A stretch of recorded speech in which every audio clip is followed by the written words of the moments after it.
Ji everyone welcome to my channel advocate Narendra Madhav. Guys, last episode we discuss what is mean by RERA and overview of all important laws which is related to the RERA. Now today's topic we will discuss very deeply or very thoroughly what is the object of RERA Act 2016 and what is the rule behind the implementation of RERA Act 2016. आप सभी का सही दिल से स्वागत advocate Narendra Madhav platform पर.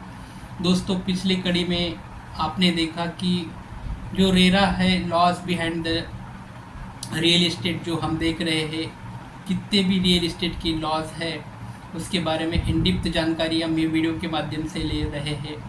पिछले part में हमने ओवरव्यू देखा कि कौन कौन से लॉज है वो सबसे इम्पोर्टेंट है रियल इस्टेट के लिए. जैसे हमने देखा कि रेरा के साथ साथ ट्रांसफ़र ऑफ प्रॉपर्टी था और बहुत सारे और भी लॉज थे, जैसे कि रियल इस्टेट के लिए सीपीसी है, रेरा है, ट्रांसफ़र ऑफ प्रॉपर्टी एक है, ईसमेंट एक्ट है, लिमिटेशन एक्ट है. इसके साथ साथ बहुत सारे पीडब्ल्यूडी डिपार्टमेंट के भी एक्ट हम देखने वाले हैं. लेकिन जो गिने चुने इम्पोर्टेंट लॉज है जिसके बारे में बहुत ज़्यादा चर्चा होती है, वही एक्ट, वही लॉज बहुत ज़्यादा इम्पोर्टेंट होते हैं. तो चलो दोस्तों, आज की कड़ी में हम बात करेंगे what is mean by RERA. RERA क्या होता है, जिसे हम real estate regulation and development act 2016 कहते हैं. 2016 का ये एक्ट है और जिसका मूल उद्देश्य जो है, और इससे पहले जो भी रेरा एक्ट इम्प्लीमेंटेशन होने से पहले बहुत सारे लॉज थे, लेकिन ये सभी लॉज, जो पूर्वी के जो लॉ थे, वो सभी के सभी लॉज इतने कारगर या इतने इम्पोर्टेंट साबित नहीं थे. जैसे भी रेरा का ऑब्जेक्ट लेके रेरा इम्प्लीमेंटेशन किया गया, वही ऑब्जेक्ट के ज़रिए वो रेरा को पूरी तरह से ड्राफ्ट बनाया गया और रेरा का हर एक ड्राफ्ट, हर एक सेक्शन उस ज़रिए से अगर हम देखेंगे तो वो इम्पोर्टेंट लगता है, क्योंकि इसमें मेन इंटेंशन ये था हमारे लेजिस्लेटिव बॉडीज़ का, जो भी लॉज बनाने वाले हमारे लेजिस्लेटिव बॉडीज़ है, उन्हें ऐसा लगता था कि ट्रांसपेरेंसी आना बहुत ज़्यादा ज़रूरी है.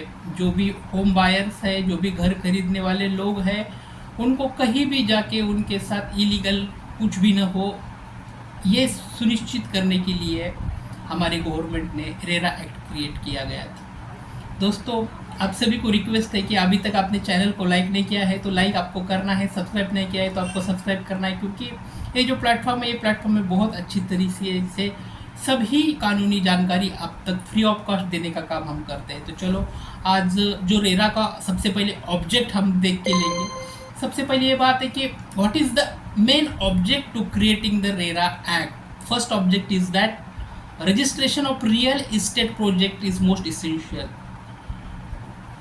जब रेरा एक्ट था, इससे पहले रजिस्ट्रेशन ज़रूरी था का, इससे पहले बहुत सारे कानून थे और रजिस्ट्रेशन भी ज़रूरी था, लेकिन अकॉर्डिंग टू रेरा बिल्डर्स को उसका खुद का रजिस्ट्रेशन करना बहुत ज़्यादा सुनिश्चित किया गया था. इसके तहत प्रोटेक्शन ऑफ होम बायर्स का यहाँ पर बहुत ज़्यादा ध्यान रखा गया है कि होम बायर्स जो है उनके हित में बहुत ज़्यादा कानून की धाराएं इस एक्ट के ज़रिए बनानी गई है. इसके बाद regulation of builders and developers, जो भी रेगुलेशंस है वो बिल्डर के साथ साथ होम बायर्स और डेवलपर्स सभी के लिए सुनिश्चित किए गए थे.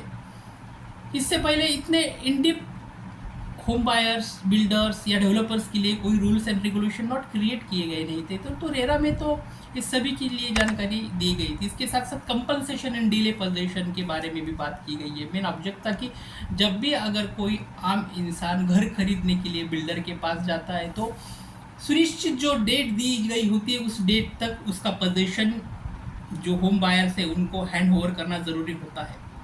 तो यहाँ पर with in a specified time वहाँ पे मेंशन किया गया है कि अगर with in a specified time आपको पोजीशन देना ही देना है, अगर नहीं दिया जाता है तो इट इज़ बिकम ऑफेंस.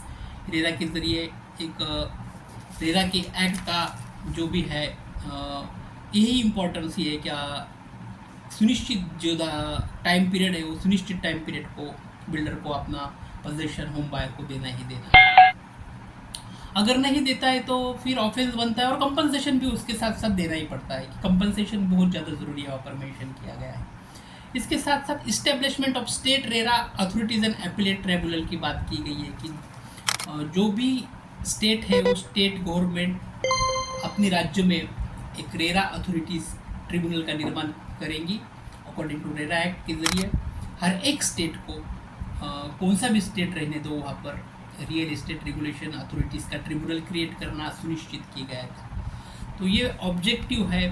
ये ऑब्जेक्टिव के साथ साथ और बहुत ज़्यादा चीज़ें यहाँ पर याद रखना ज़रूरी है। सबसे पहले ये कि जो प्रोटेक्शन है और प्रोजेक्ट को अगर कोई क्रिएट करता है बिल्डर, तो वो प्रोजेक्ट क्रिएट करने के बाद होम बायर का प्रोटेक्शन करना बहुत ज़्यादा ज़रूरी होता है, क्योंकि बहुत बार ऐसा देखने को भी मिलता है कि जब भी होम बायर होम खरीदने जाता है तो उसके साथ साथ फ्रॉड होने की भी चांसेस बहुत ज़्यादा बढ़ती है।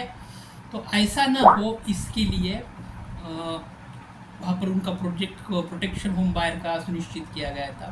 The protect home buyers from unfair practices, जो कि अनफेयर प्रैक्टिसेस होती थी इससे पहले भी, कि बिल्डर्स हो, प्रोजेक्टर्स हो, डेवलपर्स हो, बहुत ज़्यादा इलीगल अनफेयर प्रैक्टिसेस कर सकते थे। तो अकॉर्डिंग टू रेरा एक्ट उनके ऊपर भी अब रोक लगना ज़रूरी हो गया है।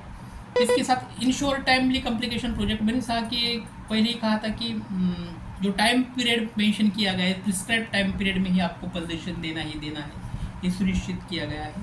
और सबसे ज़्यादा और सबसे इम्पोर्टेंट जो चीज़ है वहाँ पर transparency and accountability in the real estate project. जो भी रियल इस्टेट के जितने भी प्रोजेक्ट वहाँ पर आते हैं, तो रियल इस्टेट प्रोजेक्ट में, रियल इस्टेट लॉज में एक ट्रांसपेरेंसी आना, अकाउंटेबिलिटी आना बहुत ज़्यादा ज़रूरी था। It is a very essential for each and every real estate project to transparence and accountability transaction is most essential according to RERA act. तो यहाँ पर हम रुकेंगे। आने वाले वीडियो में हम रेरा के बहुत ज़्यादा इम्पोर्टेंट जो सेक्शन है, जो सुनिश्चित धाराएँ हैं रेरा के अंतर्गत, उसके बारे में भी बात करेंगे।